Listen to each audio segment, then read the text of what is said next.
തെരഞ്ഞെടുപ്പ് പരാജയത്തിന്റെ പേരിൽ രാജിവെക്കണം എന്ന ആവശ്യത്തോടെ രൂക്ഷമായി ഇന്ന് മുഖ്യമന്ത്രി പിണറായി വിജയൻ നിയമസഭയിൽ പ്രതികരിച്ചു.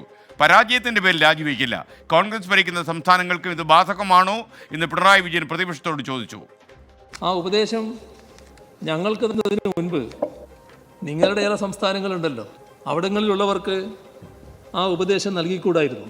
ഇപ്പോൾ ഹിമാചൽ പ്രദേശ് മുഖ്യമന്ത്രിക്ക് ആ ഉപദേശം നൽകുന്നത് കൂടുതൽ ഉചിതമാകില്ലേ?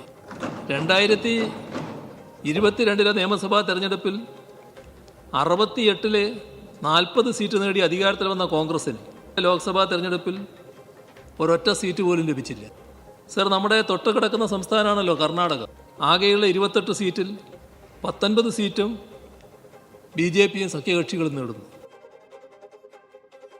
ജനങ്ങൾ വോട്ട് ചെയ്തത് BJP അകറ്റി നിർത്താനാണ്. UDF ജയിച്ചതിൽ തൽക്കാലം വേവലാതിയൊന്നും തങ്ങൾക്കില്ല.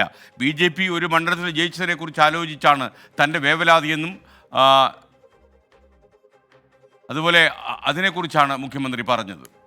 നിങ്ങൾ വോട്ട് വാങ്ങിയതിലോ നിങ്ങൾ തൽക്കാലം ജയിച്ചതിലോ ഒന്നും ഞങ്ങൾ വല്ലാതെ വേവലാതിപ്പെടുന്നില്ല.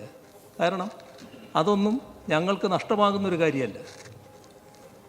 ഞങ്ങളും നിങ്ങളും ഗൗരവമായി കാണേണ്ട കാര്യം എങ്ങനെ BJP ഇവിടെ ഒരു മണ്ഡലത്തിൽ ജയിച്ചു വന്നു എന്നുള്ളതാണ്. വിവരങ്ങളുമായി ഷബീദ് റാവുത്തർ ചേരുന്നു തിരുവനന്തപുരത്ത് നിന്ന്. Shabeed, good evening. പറയൂ ഷബീദ്, വിവരങ്ങൾ.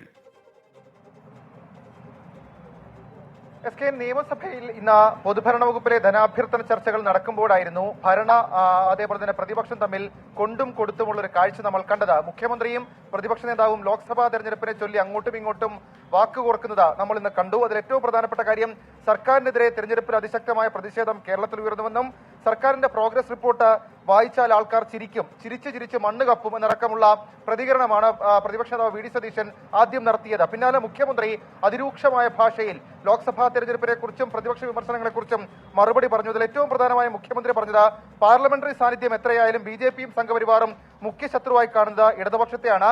കേന്ദ്ര ഏജൻസികളുടെ അടക്കം തെരഞ്ഞെടുപ്പിൽ ഏറ്റവും കൂടുതൽ ചർച്ചയായ കേന്ദ്ര ഏജൻസികളുടെ അടക്കം കാര്യത്തിൽ കേരളത്തിൽ ഇരട്ടത്താപ്പാണ്.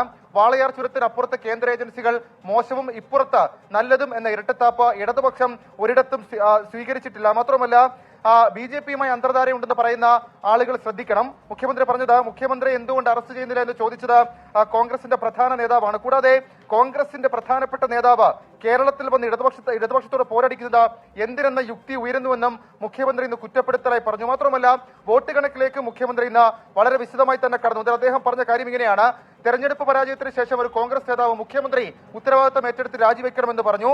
ആ ഉപദേശം കൂടുതൽ ഉചിതമാകുന്നത് നിങ്ങളുടെ ചില മുഖ്യമന്ത്രിമാർക്കെന്ന് ഇന്ന് മുഖ്യമന്ത്രി പിണറായി വിജയൻ നിയമസഭയിൽ പറഞ്ഞു. ഹിമാചലിലും കർണാടകയിലും ഒക്കെ അങ്ങനെയാണോ പറയുക എന്ന് മുഖ്യമന്ത്രി ഇന്ന് ചോദിക്കുകയും ചെയ്യുന്ന സാഹചര്യം ഉണ്ടായി. മാത്രമല്ല മുഖ്യമന്ത്രി ഇന്ന് ലീഗിനെതിരെയും കാര്യമായ ചില വിമർശനങ്ങൾ ഉന്നയിച്ചു. അതിൽ ഏറ്റവും പ്രധാനം അടിയന്തര പ്രമേയ വേളയിൽ ഇന്ന് അടിയന്തര പ്രമേയ നോട്ടീസ് നൽകിയ N ഷംസുദ്ദീൻ കുരയ്ക്കരുത് എന്ന ഭരണപക്ഷത്തിരിക്കുന്ന ആളുകളെ നോക്കി പറഞ്ഞിരുന്നു.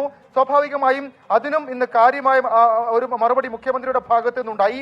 മുസ്ലിം ലീഗിന് വിജയത്തിന്റെ മത്തു പിടിച്ചു എന്നുള്ളതായിരുന്നു മുഖ്യമന്ത്രിയുടെ കുറ്റപ്പെടുത്തൽ. പട്ടികളെന്ന് വിളിക്കാതെ ഭരണപക്ഷത്തെ പട്ടി എന്ന് വിളിച്ചുവെന്നും മുഖ്യമന്ത്രി ഇന്ന് ചർച്ചാ സമയത്ത് നിയമസഭയിൽ സംസാരിക്കവേ പറഞ്ഞു. പരാജയ കാരണം വിശദമായി പരിശോധിക്കും. ഈ പരാജയം ആത്യന്തികമായ പരാജയമല്ല, ജനങ്ങൾക്കൊപ്പം ഞങ്ങൾ ഉണ്ടാകുമെന്നും മുഖ്യമന്ത്രി ഇന്ന് നിയമസഭയിൽ പറഞ്ഞു. പക്ഷേ അതിന് മറുപടിയായി ഇന്ന് പ്രതിപക്ഷ നേതാവ് വീണ്ടും സമയമെടുത്ത് പറഞ്ഞ കാര്യം ഇങ്ങനെയായിരുന്നു: സ്വന്തം മണ്ഡലത്തിലെങ്കിലും എന്ത് സംഭവിച്ചു, വോട്ട് ചോർന്നു എന്നുള്ള കാര്യം മുഖ്യമന്ത്രി പരിശോധിക്കണം. അപ്പോഴാണ് മുഖ്യമന്ത്രി തൃശ്ശൂരിലടക്കം കണക്കുകൾ എടുത്ത് മുന്നോട്ട് വെച്ചത്. 2019 UDFന് തൃശ്ശൂരിൽ വോട്ട് കുറഞ്ഞുവെന്നും മാത്രമല്ല തൃശ്ശൂരിൽ ക്രൈസ്തവ സഭ സുരേഷ് ഗോപിയെ സഹായിച്ചെന്ന പരോക്ഷ പരാമർശവും ഇന്ന് മുഖ്യമന്ത്രി നിയമസഭയിൽ നടത്തിയ ഷബീദ് റാവുത്തർ.